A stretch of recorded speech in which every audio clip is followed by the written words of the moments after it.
Hi, my name's Autumn, and my mother accidentally played a voicemail at dinner where my sister said, "Cut Autumn off before she inherits." She said it like I wasn't in the room, like I'd already disappeared. What they didn't know was, I heard every word. That night, I realized the erasure had started long before that message. Quiet edits, family meetings I was never invited to, smiles that didn't reach their eyes, a second will, a house already promised to someone else. But how do you fight back when your own family rewrites the story without you? And what if you were the only one who remembered how it was meant to end? Dinner was supposed to be quiet, just me and Mom, nothing fancy. She'd made her usual roast chicken with rosemary, the kind she always said Dad used to love.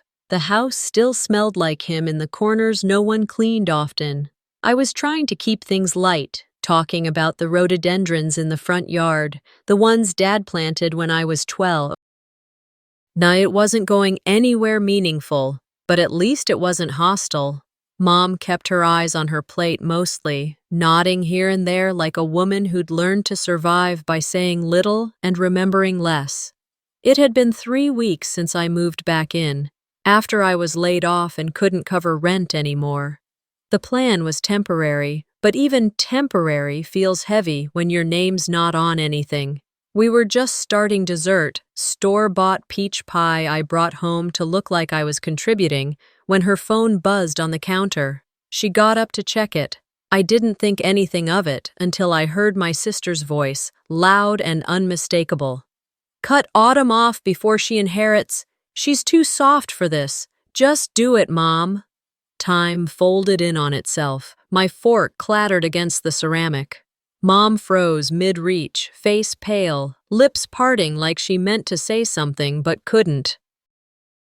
The voicemail ended with a long pause, then the familiar robotic voice. End of message. The silence that followed was louder than anything I'd heard all day. She didn't look at me right away. She fumbled, hitting buttons like the damage could still be undone. I waited for her to say it was a joke, a misunderstanding, anything. "That wasn't meant for you to hear," she said finally, voice low, brittle. "You knew?" I asked. My throat was dry, and it scraped just to get the words out. She took a deep breath, then stared down at her half-eaten pie like it had betrayed her too. "You know how Isolde gets. She didn't mean it. Things are more complicated than you think." There it was. Complicated. The word people use when they don't want to admit they chose a side. I didn't argue. What was the point? I nodded once, tight-lipped, and stood up. My hands shook, but not from surprise. I think somewhere deep down, I always knew. I just never thought they'd say it out loud.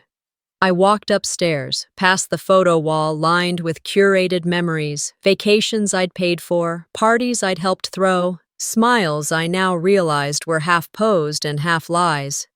My room hadn't changed much since high school.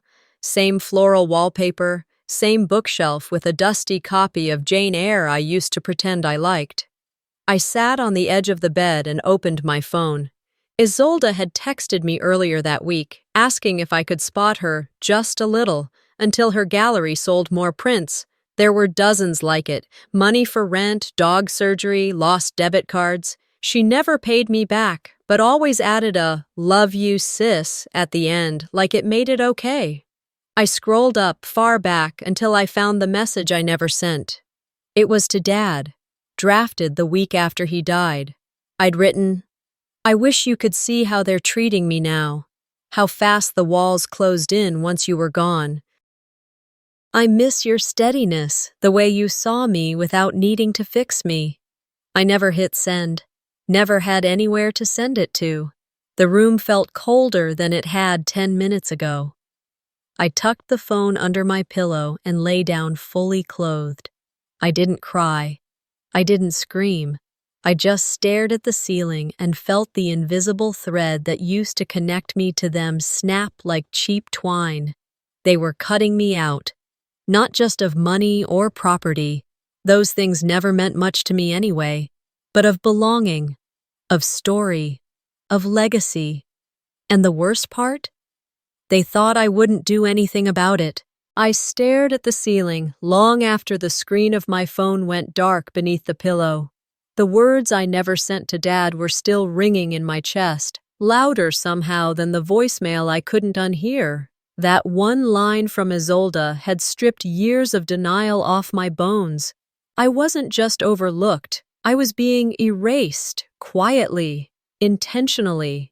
I shifted onto my side and picked up my phone again. The glow lit up the room in that ghostly blue, everything familiar but foreign, like I was sleeping in a museum curated for someone I used to be. I opened my messages. My thumb hovered over Isolde's name. I could have said something sharp, could have asked how long they'd been planning it, could have told her I wasn't as soft as she thought, but I didn't. I backed out of that thread and opened my contacts instead. I hadn't spoken to Evelyn since the funeral. It hadn't been a falling out, more like life getting in the way. She'd moved across town, cut off most of the family after Dad passed, citing selective memory syndrome as her reason. I'd always found her bluntness oddly comforting. I found her name and tapped the call icon. It was almost midnight. 1 ring, 2, then her voice, steady, no hesitation. "Are you ready to finish what we started?" "Yes," I whispered. That was all. I ended the call and set the phone down gently on the nightstand, the way people place fragile things they can't afford to break again. I didn't sleep much, just dozed in and out, the kind of half-sleep where your mind loops back on the same conversation, the same moment. When I finally sat up, it was still dark, but a faint line of gray had started to peel across the window. I wrapped myself in an old sweater and walked downstairs, careful not to creak the boards I knew would wake Mom. The kitchen was still. The only sound was the low hum of the fridge. I made coffee the old way, with a stovetop kettle and a French press. Dad insisted brewed better than any machine. As the water boiled, I noticed Mom's phone sitting on the counter, unlocked, face down. I wasn't looking to snoop, I wasn't. But something pulled me toward it. Maybe curiosity, maybe instinct. I turned it over and the screen lit up with a message preview from our cousin Amy. "Just a heads up, don't loop Autumn into the chat yet. Too messy." I tapped into the conversation. Crane Legacy Discussions. That was the name of the group thread. Inside were names I recognized. Isolde, Mom, Amy, Uncle Hal, even some lawyer Mom used to mention in passing. Not me. I scrolled. They were planning everything. Property appraisals, who would handle what, how to word things delicately. Let's keep Autumn out of this for now. She gets emotional. She doesn't need the stress. Once we figure it out, we'll tell her together. The words hit harder than the voicemail. Not because they were more vicious, they weren't, but because they were casual, thoughtless, like deciding which salad dressing to use. They'd cut me out not in anger, but in convenience. I put the phone back exactly how I found it, poured my coffee, and stepped out onto the back porch. The cold morning air slapped my skin awake. I breathed it in, let it sting. The yard still had Dad's old bird feeder hanging crooked near the maple. He always said the cardinals showed up when someone you loved came to visit. No birds this morning. Inside, I sat at the kitchen table and opened my laptop. I didn't go to social media, didn't scroll through distractions. I opened a folder I hadn't touched in months. Dad, estate docs. I started rereading everything. Letters he'd written, notes about the house, old tax statements. I didn't know yet what I was looking for, but I knew there was something buried in all that paper. Something real, something mine. Later that day, while Mom was out at the store and the house was quiet again, my phone buzzed. A new message, this time from Isolde. Hey, can we talk? No apology, no acknowledgement. Just a casual hook like she was tossing a line to reel me in. I didn't reply. Instead, I opened the group chat again, took a screenshot of the message from Amy, saved it to a private folder, and wrote one note to myself at the top of the page. They can't see me as a threat. That's my advantage. I spent the rest of the day quietly. Did the dishes, folded laundry, took a walk around the block like everything was fine. I knew how to act invisible. It was the one thing they trained me to do well. But inside, I was cataloging everything. No more waiting for someone to hand me a seat at the table. No more proving my worth through patience. If they were going to erase me, I'd make sure they remembered why they tried in the first place. The sun hadn't fully crept up yet, but the faintest haze of orange framed the kitchen window when I walked in. The house was quiet, save for the gentle clink of a spoon against ceramic. My mother was already seated at the table, wrapped in her fleece robe, stirring what I assumed was the same instant coffee she's been drinking for decades. No words were exchanged when I sat down across from her. She didn't look up, just pushed a second mug in my direction and said, "You want toast?" Toast. That was the olive branch. I shook my head once and wrapped my hands around the warmth of the cup, more for comfort than caffeine. The quiet between us wasn't the kind that begged to be broken. It was heavy, weighted with everything left unsaid the night before. Her eyes eventually flicked up to meet mine. "You sleep okay?" "Not really," I replied. She nodded, then looked away again, back into her coffee like it held a better version of the morning. A safer one. I kept my voice steady. "How long have you known what Isolde was planning?" The spoon in her mug slowed. Her face gave nothing away. "Your sister. She's ambitious. Always has been. She's trying to build something for her family. That something includes gutting mine," I said flatly. She sighed, deep and practiced. "It's not like that." "It's exactly like that," I shot back. "She wants the house. She wants it on her terms. And you, what, you just stand by?" Marlena straightened slightly. "Don't turn this into some attack, Autumn. It's more complicated than you think." "Is it?" My voice rose. "Because from where I'm standing, it looks pretty simple. A voicemail, a secret group chat, backdoor planning. What part of that is hard to understand?" Then she said it, not loudly, not dramatically, just enough that I almost missed it. "I didn't think you were strong enough to handle the house anyway." Everything stilled. I blinked once. "Excuse me?" She looked up, jaw tight, no apology in her expression. "You're sensitive. You always have been. The house takes a lot. It's not just a building, Autumn. It's upkeep. It's memories. It's knowing how to protect things." "And you don't think I know how to protect anything?" I asked, my hands going cold even as the coffee in front of me steamed.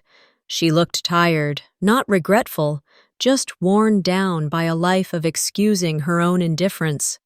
"I think you feel too much. That can cloud your judgment."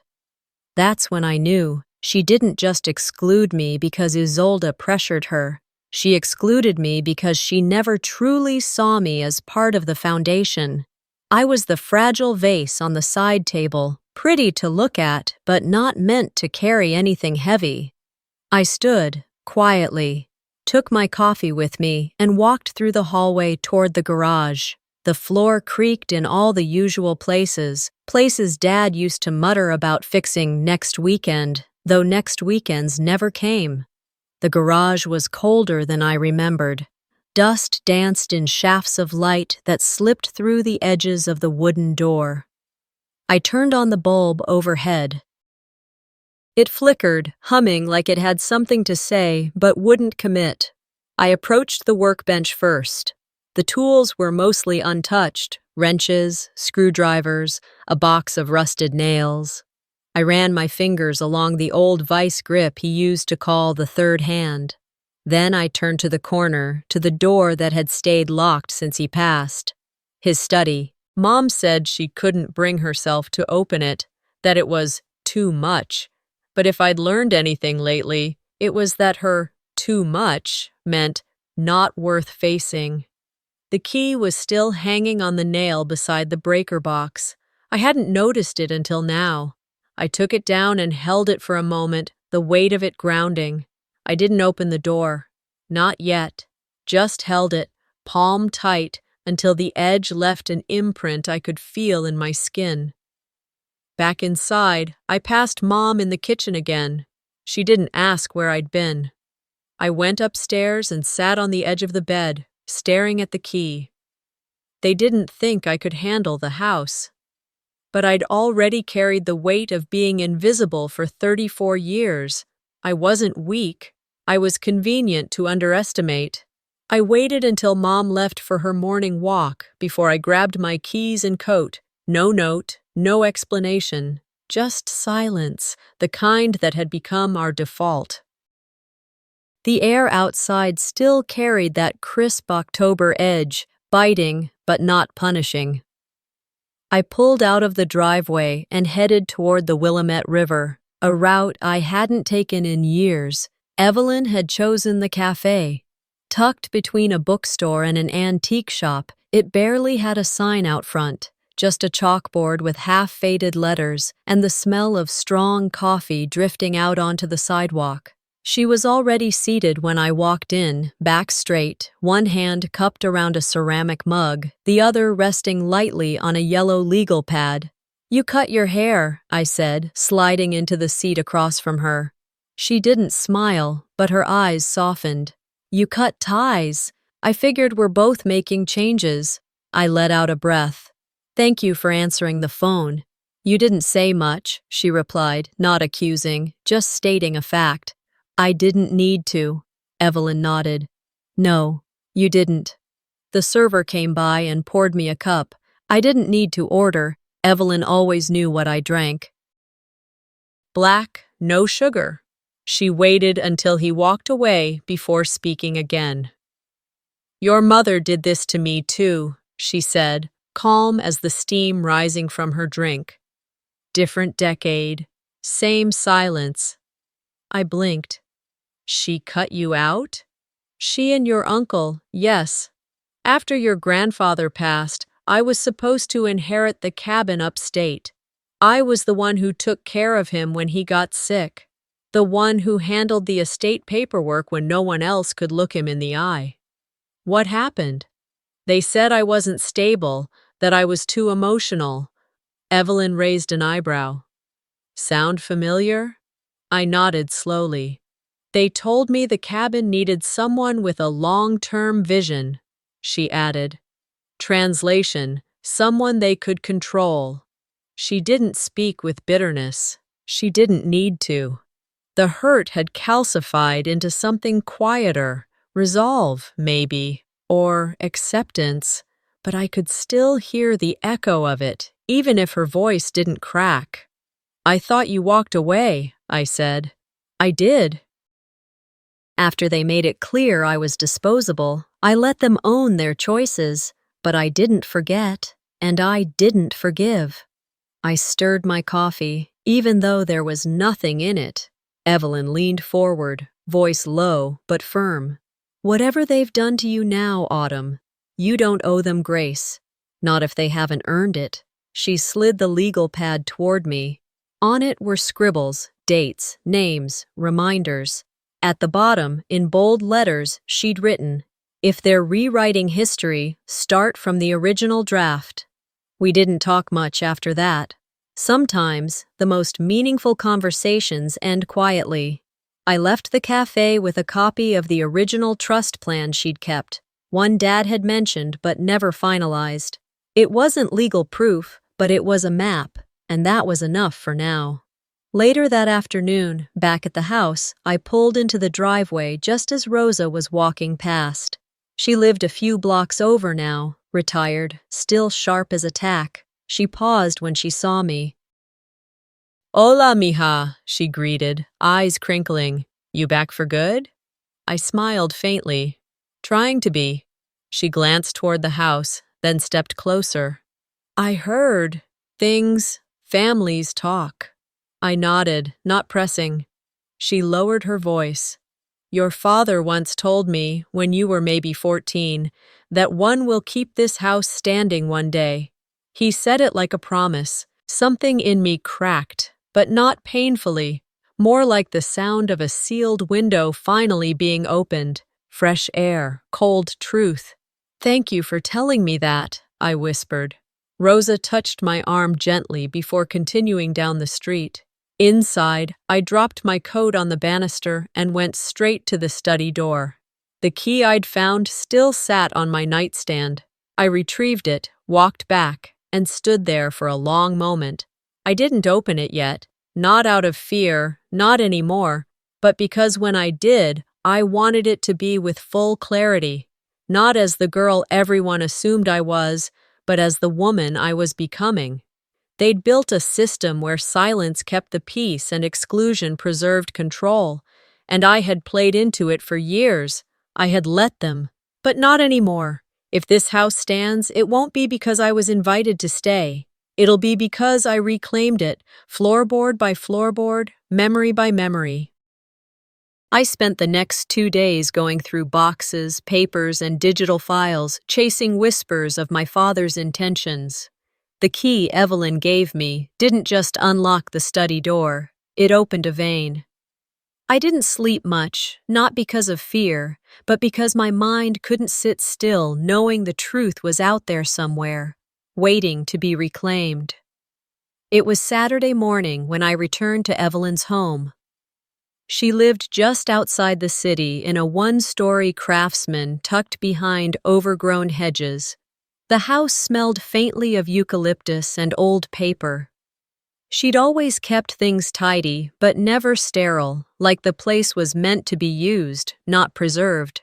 She led me to her home office, a room filled wall to wall with file cabinets, storage bins, and a desk that looked like it had seen 3 lifetimes.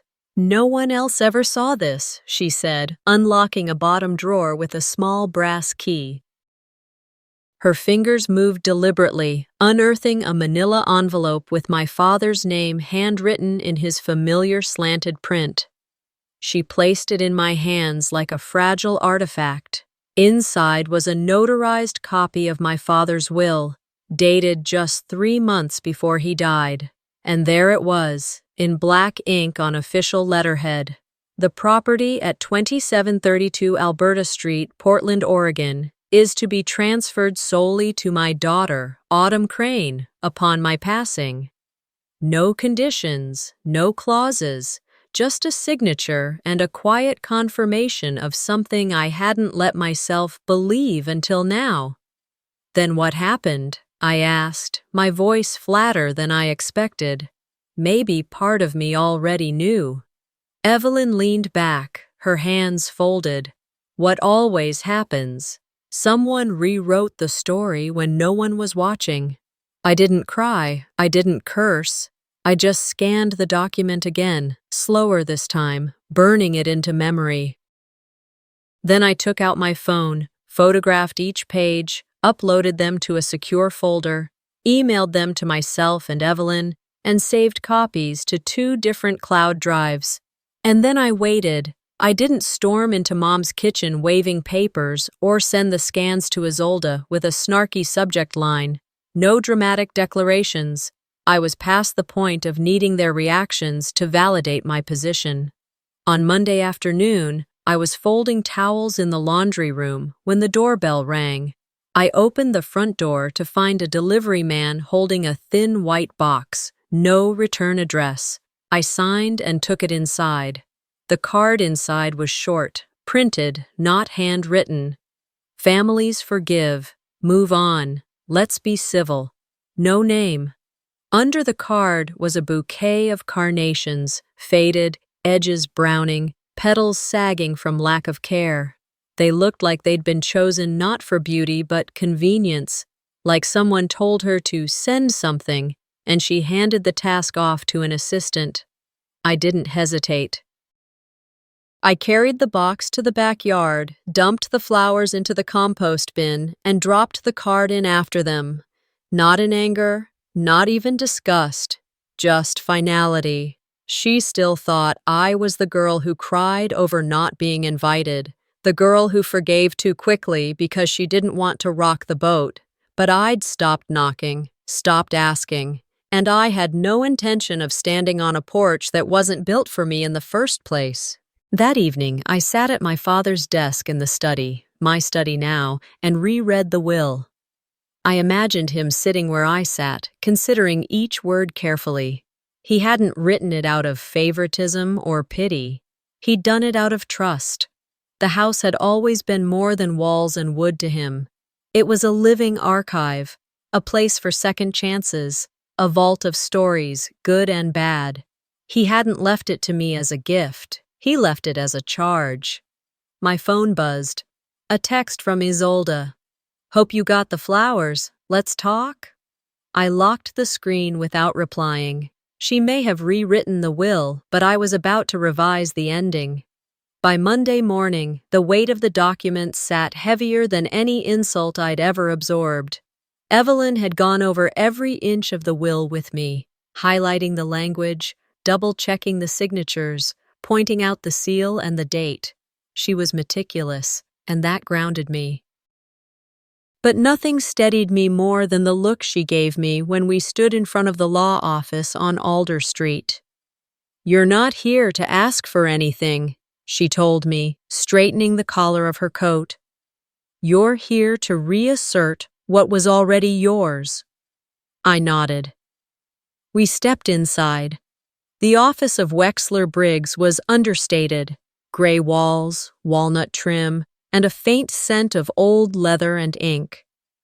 Mr. Wexler, a man in his late 60s with a voice that belonged on a radio and glasses that never stayed in one place, greeted us like he'd been expecting this for years. "Miss Crane," he said, gesturing toward the chairs in front of his desk. "Ms. Durant, I've reviewed the packet you sent over. It's compelling." I slid the original will across the desk. "That's his signature. This was notarized 3 months before he died." Wexler examined the document slowly, tracing each line like it was scripture. "And your sister filed a conflicting version dated?" 2 weeks after, I said. "No notary, just her word, and my mother's endorsement." Evelyn added, "I can provide a sworn affidavit. I witnessed Theodore discussing this version with Autumn. He intended this to be final." Wexler leaned back in his chair, fingers steepled under his chin. This could undo everything they tried to hide. I didn't smile. I didn't nod. I just said, "Good." He went quiet for a while, scanning, scribbling notes. Then he stood. "We'll file for an emergency probate motion by end of day. I'll notify the court and your sister's counsel." The meeting wrapped in under an hour, but I left that office feeling like a fault line had cracked beneath my feet. Something was shifting, something real. Back at the house that evening, I sat at the dining table with my laptop open, the document scanned and safely backed up in 3 separate folders. I wasn't planning to share it online. This wasn't a public war. And it was a private correction. Still, I kept the file open, just to see my name in ink next to sole heir. It reminded me that for once, I wasn't imagining the betrayal, I was documenting it. Around 9:30 p.m., a ping echoed through my email. It was from Jenna, a former coworker of mine who now ran a podcast on women in business.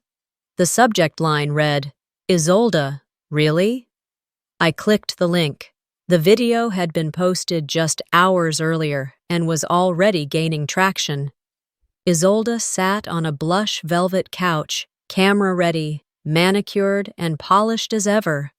The host smiled wide, too eager. "So, tell us about this gorgeous house. Everyone's asking, is it true you bought your family home from your mom?" Isolde laughed. Too loud, too long. It's just funny, honestly. My dad left a mess, no real plan, so we had to clean it up. But yeah, I bought it. Sentimental, sure, but also a power move. Owning legacy. That's the narrative I want attached to my brand. The host nodded as if she understood the layers of that sentence. I didn't. Or maybe I did. And that's what made me want to throw my laptop across the room. She continued, You know, people think estate stuff is boring, but when you can turn it into equity, into a story, it's strategic. Owning legacy. Managing the narrative. I closed the laptop slowly, then reopened it. I forwarded the video link to Wexler with a short note. Useful? Within minutes, he replied, More than you know. Thank you. I didn't feel triumphant. I felt clinical, like I had applied pressure to the right nerve, and now the body was twitching. I didn't post the video. I didn't send it to Mom. I didn't text Isolde some cutting comment. I just added it to the folder, next to the will, next to Evelyn's affidavit, next to the list of financial transfers Mom had made to Isolde the same month the second will surfaced. This wasn't vengeance. This was preparation. At 11:42 p.m., a court notification arrived in my inbox. Subject: Crane versus Marrow. Emergency motion accepted. Hearing scheduled 2 days from now. I sat there in the dark, the glow from my screen painting my hands pale. No smile, no tears, just a slow, deep breath. I wasn't here to make peace. I was here to make history accurate. By sunrise, my phone looked like it had been in a fight. 47 missed calls, a dozen voicemails. The red notification bubble on my texts just read +50. I didn't listen to any of them. I let the screen go black again and turned it face down on my nightstand. For the first time in weeks, maybe months, I wasn't rushing to respond, wasn't mentally rehearsing a reply that would soften things or keep the peace. I'd crossed a line, and this time, I wasn't stepping back over it. By noon, the count had hit 101. Isolde's name was stamped all over my screen. Calls, voice memos, emails, messages through people we hadn't spoken to in years. She wasn't used to being ignored. One voicemail started with, Autumn, please, we can fix this. Another had more bite. You're going to regret this. You're not like this. The tone swung between panic and scorn, like she couldn't decide whether to beg me or belittle me. I sat in the living room, the morning light filtering in through lace curtains, Evelyn across from me with a worn manila envelope in her lap. She didn't speak right away, just handed it to me. There was something reverent about her silence, like she understood what this next moment would mean. It was in one of your father's books, she finally said. A copy of Robert Frost's collected poems. You know, the one he used to keep in the drawer near the fireplace? I nodded, already recognizing the thin, careful script on the envelope's surface. Dad's handwriting had always slanted slightly to the right, like he was trying to race through his own thoughts. I opened it and pulled out a single folded sheet. No salutation, no closing, just his voice, caught in ink. If they silence you, let this remind you that I always saw your strength, even when others mistook it for softness. You do not have to be loud to be heard. You only have to be clear. My throat tightened. I stared at the words, then reread them twice. The letter wasn't long, but it said more than most speeches I'd ever heard from him when he was alive. It was everything he never quite got to say at the kitchen table, everything I'd needed to believe back then. And now, I folded it neatly, slid it back into the envelope, and placed it in the side pocket of my purse. Let's go, I said to Evelyn, who nodded like she'd been waiting for me to say it. We drove in silence. The courthouse was only 20 minutes away, but it felt longer. like I was being driven through the chapters of a book I didn't write but was finally revising. Evelyn parked and we made our way inside. I didn't run into Isolde in the hallway, not yet, but her absence didn't quiet the noise in my chest. Before I stepped into the courtroom, I veered into the side lounge, an old wood-paneled room with dusty chairs and fluorescent lights that hummed like nervous energy. I found Mom there. She was sitting stiffly, clutching a small leather purse in both hands. Her eyes met mine with that same fragile tension I'd grown used to, worried, but not sure what she was worried about losing. "Autumn," she said, standing but not moving toward me. I held her gaze. "I wanted you to see something before this starts." She looked wary but nodded. I pulled the envelope from my bag and handed it to her. "It's from him." Evelyn found it. Her hands shook slightly as she opened the letter. She read slowly, her lips moving with each word. When she reached the end, she didn't speak for a long moment. Then she folded the page carefully and looked up. "I thought you wouldn't fight back." I took a deep breath. "That's what made it so easy, right?" She opened her mouth to respond, but nothing came out. I didn't need her apology. I didn't even expect it. I just wanted her to sit with the truth a while. "I was never weak," I said, my voice even. "You just didn't know what strength looked like when it didn't resemble control." With that, I turned and walked out. Back in the hallway, Evelyn stood near the courtroom door with Wexler, reviewing papers. She gave me a subtle nod. Wexler offered a brief but confident, "We're ready." An email buzzed on my phone just before we stepped inside. "Crane versus Marrow, confirmed, hearing in 48 hours. I stared at the screen, heart steady. It didn't matter if they still doubted me. It didn't matter if the room sided with Isolde's polished charm or my mother's quiet compliance. I wasn't here to be believed. I was here to be heard. The courtroom wasn't what I expected. I'd pictured something more dramatic, dark wood, towering judges, the clang of gavels like in the movies. But this room was beige, flat, lit by flickering fluorescents that buzzed overhead, a tired carpet, a couple of worn chairs. Everything about it felt quiet, but I wasn't quiet anymore. Isolde sat across the aisle in a tailored suit the color of wet concrete. She looked impeccable, as always, her hair done in waves, her heels a little too high for the occasion. Her smile didn't quite reach her eyes, and I could tell she hadn't slept. Marlena sat beside her, shoulders drawn in, hands clasped in her lap. She wouldn't look at me. "Fine." Evelyn sat to my right, not saying much, just steady. Her presence was the anchor I didn't know I needed until I realized I hadn't once thought about running. Mr. Wexler stood first. He greeted the judge with professional ease, then laid out the documents: my father's original will, Evelyn's sworn statement, Rosa's corroboration, financial inconsistencies. Then, the kicker, Isolde's podcast video, presented not with malice, but clarity. She stated publicly, Your Honor, that she purchased the family home, despite no evidence of sale, no exchange of funds, and a conflicting will presented by her legal team, Wexler said. What we seek today is not revenge. It's restoration. Isolde's attorney fumbled through a half-hearted rebuttal, claiming miscommunication, unfinalized documents, and emotional misunderstandings. It was all air, no substance. When the judge finally spoke, her words were short, direct, and final.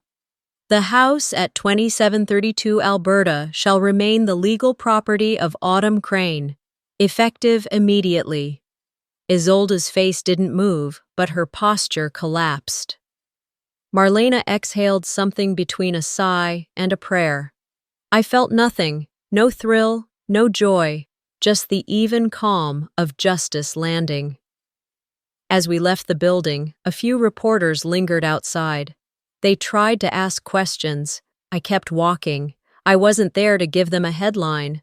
I was there to take back a story. By the time I returned home, the sky had dimmed. The neighborhood looked the same, but I didn't. I unlocked the front door slowly, stepped inside, and let the silence wrap around me. Later that evening, I was in the kitchen finishing a cup of chamomile tea when I heard the knock, 3 slow taps. I opened the door, and there she was, Isolde. Her makeup was smeared, mascara clinging to her lower lids. She wasn't wearing the suit anymore, just jeans, a jacket that didn't quite fit, and sneakers that had seen better days. In one hand, she held a suitcase. In the other, nothing at all. "They froze my accounts," she said before I could speak. "Mom won't answer. Just one night, Autumn. I need somewhere to land." I didn't speak, not right away. I looked at her, really looked. And for a moment, I remembered us as kids, building forts under this very roof, trading secrets, whispering fears. But that girl, the one who held my hand during storms, had long since disappeared behind polished veneers and paper-thin apologies. I stepped back just enough to open the door wide. She blinked in surprise, clearly not expecting that. Then I looked her square in the face, and I closed the door. No slam, no theatrics, just a steady, decisive end to the conversation she had refused to have when it mattered. I locked the door and returned to the living room. The tea was still warm. I sipped it slowly, watching the porch light flicker through the curtain. Outside, I heard footsteps retreat down the walkway. I didn't shut her out. I let her walk through the same silence she once weaponized. The snow had come quietly overnight, blanketing everything in white while I slept. I woke to a silence that was no longer empty, but earned.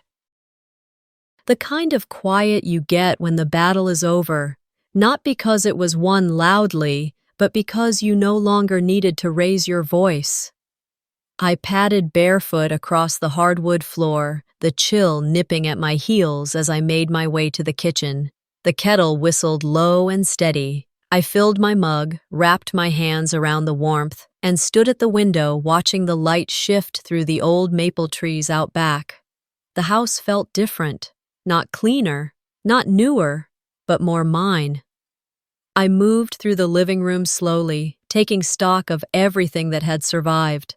Not just the furniture, but the feeling. There were still echoes in the walls, of course. Arguments, apologies, regrets. But there was also laughter tucked into corners. Quiet talks.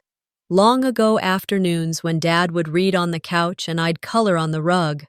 The mantel was cluttered with old photo frames, posed smiles, forced holidays, birthday dinners where everyone pretended to like each other. I pulled them down one by one, dusted them off, and placed them gently in a box. I didn't throw them out. I just didn't need them staring at me every time I walked into the room. What I needed was something honest. From the back of the closet in the study, I retrieved a simple black frame I'd bought weeks earlier, but hadn't known what to fill with. Now I did. It was a photo Evelyn gave me not long after the court hearing. A black and white snapshot taken in the backyard, years before I was born. Dad and Evelyn, both mid-laugh, holding mugs and squinting in the sun. He had one arm around her shoulder, and they looked completely unguarded, genuine. I cleaned the glass, slid the photo in, and placed it dead center on the mantel. No caption, no plaque, just them, just truth. A little while later, I was folding laundry upstairs when I heard the doorbell. I paused, unsure whether to answer. It rang again, softer the second time. I came down slowly, opened the door to find Marlena standing there in her wool coat, gloveless, her hair pinned back too tightly. She didn't have a suitcase, just a small purse tucked under one arm. "I'm not staying," she said quickly. I wanted to see you." I stepped aside. We sat in the kitchen. No tea, no small talk, Just two women with nothing left to prove and everything left to carry. She looked around the room. Her eyes landed on the empty mantel, now home to a single photo. Her gaze lingered. "You were stronger than all of us," she said, her voice barely above a whisper. I just couldn't admit it. I didn't rush to answer. I let the weight of it settle before I said, "Thank you for saying that." She nodded. We didn't speak much after. She left quietly, letting the door click shut behind her with a kind of finality I hadn't expected, but needed. Later that evening, I lit the fireplace, not because it was cold, but because the sound of the crackling logs made the room feel full. I sat with my journal and started a new page. I didn't write about revenge. I didn't write about Isolde, or courtrooms, or frozen bank accounts. I wrote about the way the light moved across the photo on the mantel, how Evelyn still called on Sundays just to ask what I was reading, how Dad's handwriting still lived on old receipts I found tucked in books. And I wrote this: justice doesn't always look like revenge. Sometimes it looks like stillness, and sometimes the people who once wrote you out of the story end up watching from the margins. I didn't win because I fought harder. I won because I stopped asking to be included. Sometimes the deepest betrayal doesn't come from strangers. It comes from the people who once tucked you in at night, called you baby sister, and promised they'd always protect you. Autumn's story reminds us that silence can be louder than words, and reclaiming your voice, even quietly, is an act of power. Have you ever felt like your family wrote you out of your own story? Share your thoughts in the comments, and don't forget to subscribe for more real, raw family stories just like this one.